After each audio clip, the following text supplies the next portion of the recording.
Hey everyone, welcome back to the channel. Today we're diving into a fight that wasn't just a fight, it was a demolition. A complete and utter dismantling that left the boxing world speechless. We're talking about the night Terence Crawford didn't just beat Canelo Álvarez. He took him apart, piece by piece, round by brutal round. Going into this, the narrative was set. Canelo, the face of boxing, the undisputed king at 168 pounds, a man with a chin carved from granite. Crawford, the master technician from Omaha, the undisputed champion at welterweight, moving up in weight to chase greatness. The questions were everywhere. Could Crawford's power translate?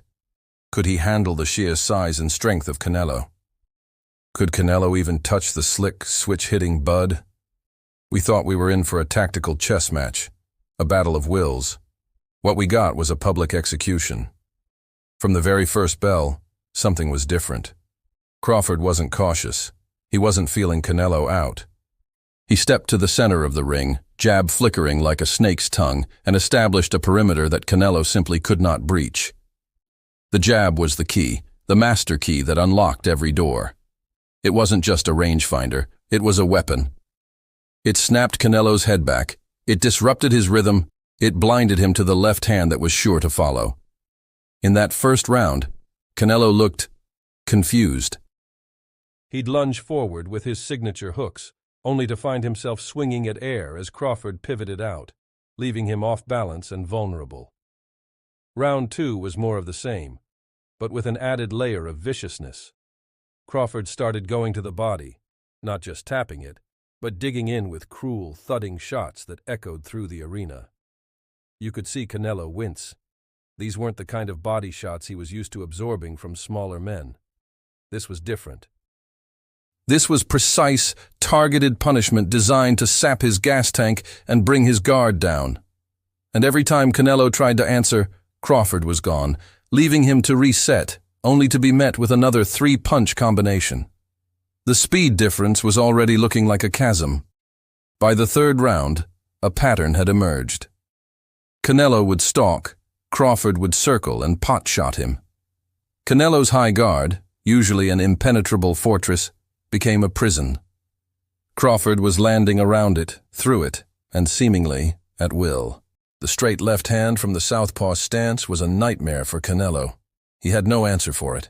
He tried to slip and counter, a move that has won him dozens of fights, but Crawford was too fast. He'd fire and be out of range before Canelo's brain could even process the counterpunch. The crowd, overwhelmingly pro-Canelo, started to grow quiet.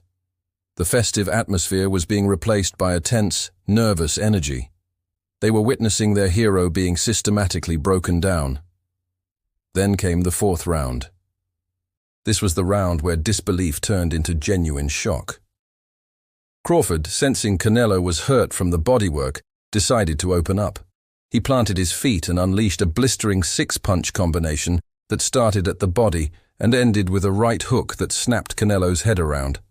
Canelo stumbled back into the ropes, his eyes wide. He wasn't just being outboxed anymore. He was being hurt. He was being dominated. For the first time in a long, long time, Canelo looked like he didn't want to be in there. He fired back a wild haymaker out of desperation, but Crawford ducked under it with ease and made him pay with another sharp counter. The bell rang, and Canelo walked back to his corner with a look of utter bewilderment.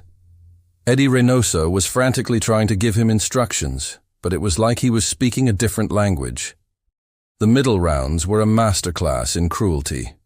Crawford was in his element, a predator toying with his prey. He was switching stances, southpaw to orthodox and back again, giving Canelo completely different looks and angles. Canelo's offense had become non-existent. He wasn't throwing punches anymore. He was just trying to survive. His legendary counter-punching was gone. His head movement was a step too slow. He was a sitting duck. Crawford, meanwhile, was landing everything. Jabs, hooks, uppercuts. He was putting on a clinic, and the canvas was his canvas. You could see the frustration etched on Canelo's face. He was trying to walk Crawford down, to impose his will, to make it a dogfight. But how can you fight a ghost? Crawford's footwork was sublime. He was creating angles, pivoting off, never in one place for more than a second. He was making a pound-for-pound great look like a novice. The commentators were running out of superlatives for Crawford and were starting to question if Canelo's corner should even be letting this continue. It was becoming one-sided to a degree that was uncomfortable to watch. In the 7th and 8th rounds, it was just target practice. Crawford's confidence was soaring. He was dropping his hands, taunting Canelo, daring him to throw a punch.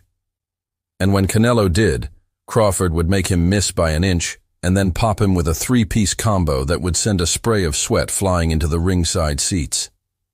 The swelling around Canelo's eyes was getting worse. A cut had opened up over his left eye, and the blood was trickling down his face. He was absorbing a frightening amount of punishment. His granite chin was holding up, but at what cost? He was standing, but he wasn't fighting. He was a passenger in his own beatdown. Going into the championship rounds, the only question left was whether Canelo would see the final bell. His corner must have been having a serious conversation. But Canelo is a warrior, a proud Mexican champion. Quitting is not in his DNA. So he came out for the 9th, and he tried. You have to give him that. He tried to dig deep and find that one big punch that could change the fight. He threw a massive overhand right, pouring every ounce of his remaining energy into it. And for a split second, it looked like it might land. But Crawford, with his supreme reflexes, just leaned back, Matrix style, and the punch whistled harmlessly over his head. The collective gasp from the crowd was audible. That was it. That was Canelo's last stand. Crawford made him pay for that miss immediately, stepping in with a brutal left uppercut that rocked Canelo to his boots. He staggered back, his legs like jelly. Crawford swarmed him, raining down punches from all angles. Lefts, rights, hooks, uppercuts.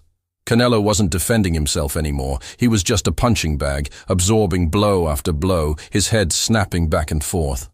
And then, finally, mercifully, the referee jumped in. He waved his arms, and it was over. The arena fell into a stunned silence. It wasn't a knockdown. It wasn't a dramatic one-punch knockout. It was an accumulation of punishment, a stoppage born from sheer, unrelenting dominance. Terence "Bud" Crawford, the man from Omaha, Nebraska, had stepped into the lion's den and had not just tamed the lion, he had utterly destroyed it. In the aftermath, the boxing world was turned upside down. Was Canelo washed? Was he exposed? Or was Terence Crawford just that good? I think it's the latter. What we saw was a generational talent putting on a career-defining performance. It was a perfect fusion of speed, power, timing, and fight IQ. It was boxing at its absolute highest level. This wasn't just a win for Crawford. It was a statement that skills pay the bills, that technique can overcome size, and that on that night, he was the undisputed, pound-for-pound best fighter on the planet.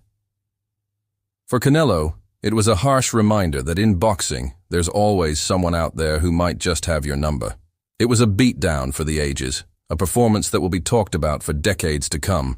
What did you guys think of the fight? Were you as shocked as I was? Let me know your thoughts down in the comments below. As always, thank you so much for watching. If you enjoyed this breakdown, please hit that like button, subscribe to the channel, and turn on notifications so you never miss an update. We'll see you in the next one.